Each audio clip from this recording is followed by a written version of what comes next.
y bienvenido de nuevo a Sustainable Teacher. Si ya has pasado antes por aquí, me alegro de verte, y si es la primera vez que pasas, me llamo Leticia y estoy encantada de conocerte.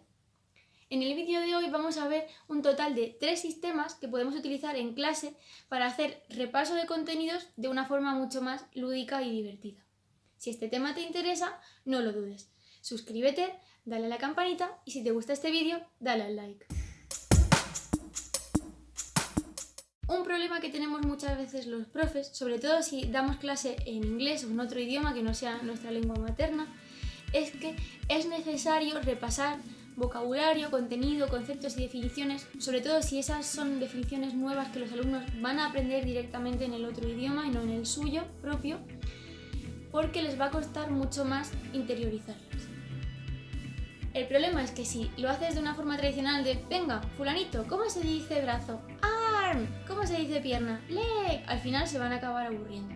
Así que hoy os propongo 3 formas más divertidas. 2 de ellas son para repasar cosas rápidas de pregunta-respuesta, tipo conceptos, definiciones, traducciones de vocabulario, etc.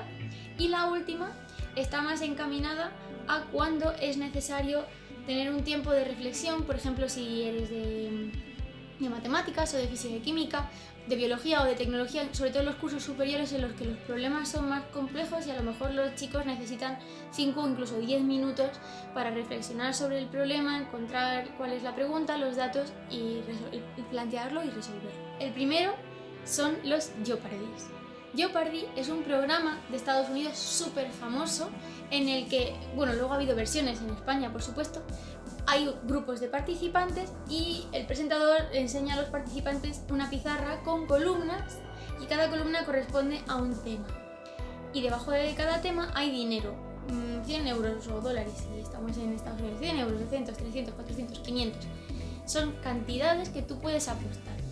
Dentro de esa cantidad va a haber una pregunta de dificultad creciente conforme crece la cantidad, con preguntas relacionadas con ese tema. Entonces esto es ideal porque tú puedes hacer una columna de vocabulario del tema 1, una columna de vocabulario del tema 2, de conceptos del tema 1, del tema 2, definiciones, lo que tú necesites. Y dentro vas poniendo pues preguntas más difíciles conforme aumenta el nivel. Si ya estás empezando a decir, esto es un montón de trabajo, si estás dando clase en inglés sobre todo, estás de enhorabuena porque hay millones y millones y millones de Jeopardies de los temas más básicos ya creados. Os voy a dejar debajo enlaces. Si tienes la mala suerte de que tu tema no es tan común o que estén a lo mejor en español, que no hay tantos Jeopardies creados, simplemente lo puedes crear tú. Tienes la plantilla y lo haces. No se tarda mucho. Y también os voy a dar otro truco. A veces lo hago yo, a veces le pido al asistente de conversación, a la asistente, que los haga por mí y ella lleva el juego ese día en clase y también, y eso a ellos les encanta, es decirles a los chicos que los hagan ellos. Un día te los llevas a la clase de informática, repartes temas y grupos y van trabajando. Entonces ellos van creando la plantilla, les enseñas cómo va, evidentemente, y además les encanta porque tienen una maldad a la hora de preparar las preguntas para sus compañeros que tienes que incluso tener cuidado porque a veces si no el nivel se vuelve imposible. Pero aquí estás haciendo 2 cosas. Por un lado están ya repasando y por otro lado están ellos analizando, están aprendiendo cuál es la dificultad, el grado de dificultad de esas preguntas, de modo que estás trabajando el aprender a aprender, que también es muy interesante y a veces es difícil de trabajar. Sea como sea, al final tú vas a tener un Jeopardy para jugar en clase. Yo lo que hago es dividirlos en, normalmente la clase tiene filas de 2 en 2, entonces los pongo de 4 en 4. Si por ejemplo tienes una clase de 30 o 31 o 32, te salen 8 grupos de 4 y de hecho en la página que os he dejado abajo, justo el máximo de grupos es 8, entonces es perfecto. Y lo que hago es que divido los 8 grupos y ahora lanzo las preguntas. Y le digo, venga, grupo 1, elige un tema y elige una cantidad que apostar. Sale la pregunta, si aciertan la pregunta les sumas el dinero y si fallan la pregunta se lo restas. Pueden llegar a acabar el juego con cantidades negativas, ya lo voy avisando. Si no han acertado la pregunta, puedes jugar al rebote. Lo del rebote también les gusta mucho, sobre todo si el grupo siguiente sí se sabe la respuesta.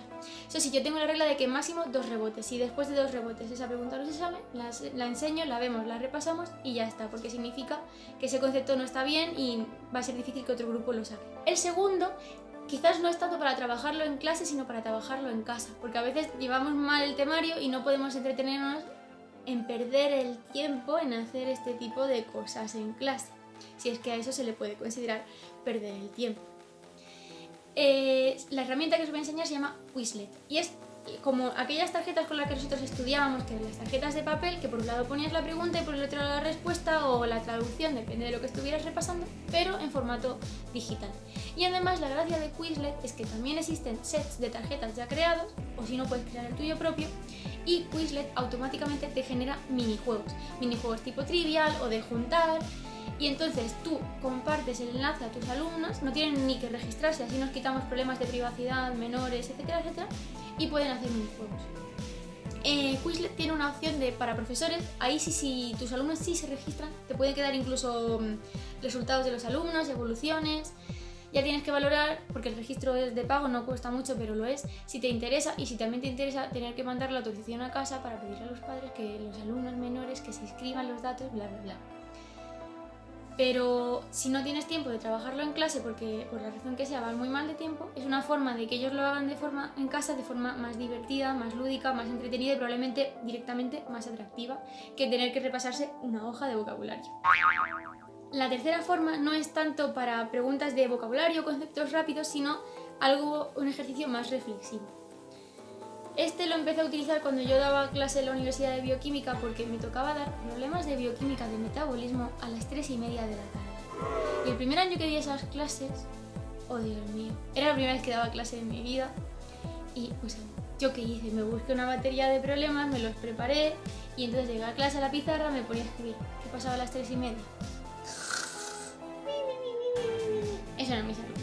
Entonces el siguiente año, porque además el primer año me pillaron a tomate, me dijeron, niña, dentro de 2 semanas a dar clase, y fue como ¡ah!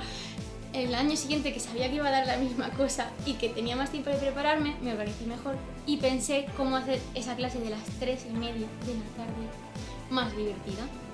Y llegué al siguiente sistema. ¿Qué hago?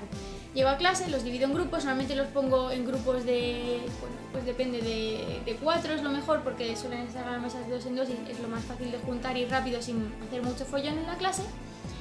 Y pongo un problema en la pizarra, en el proyector o en lo que tengas, o en el libro, y entonces les das a todos el problema a la vez.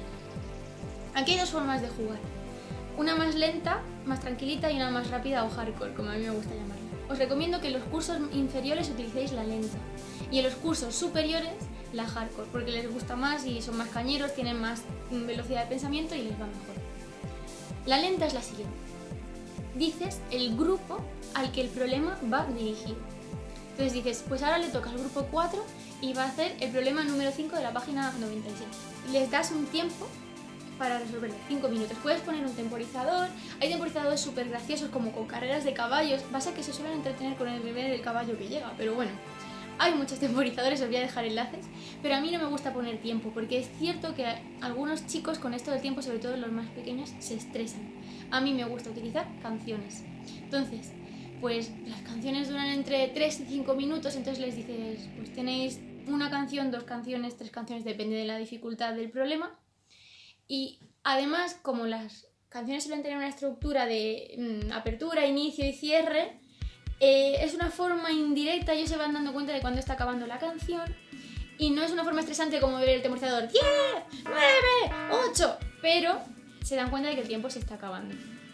Cuando ese tiempo se acaba, ha sido su tiempo de reflexión, tienen que salir a la pizarra del grupo y resolver el ejercicio.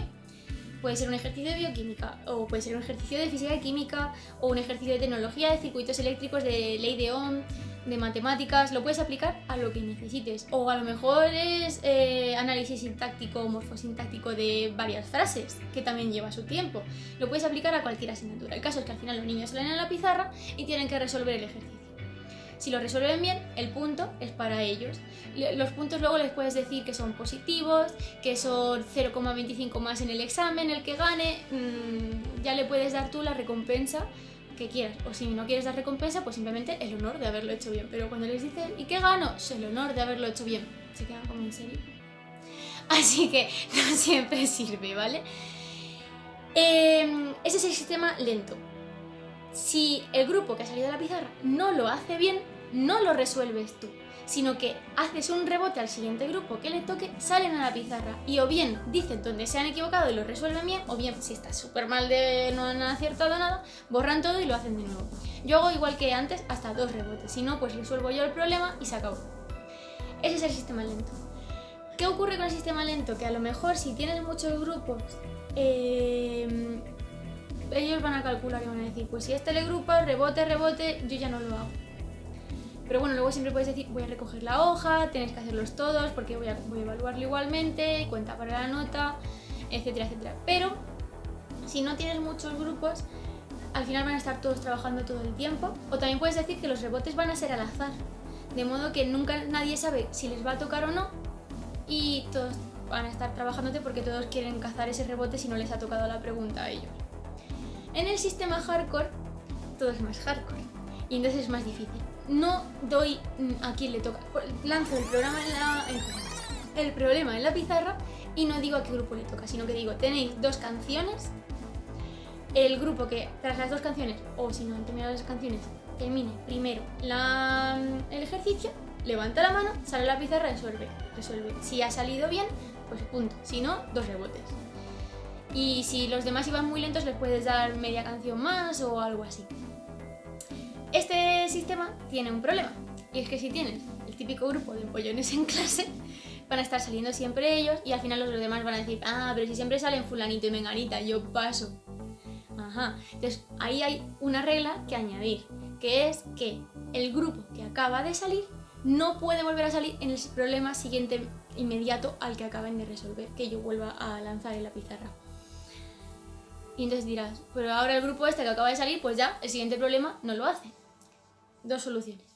Recoges los problemas al final de la clase, o bien, además recoges los problemas y quieres que estén corregidos con lo que se ha dicho en la pizarra, por supuesto, todo eso se valora.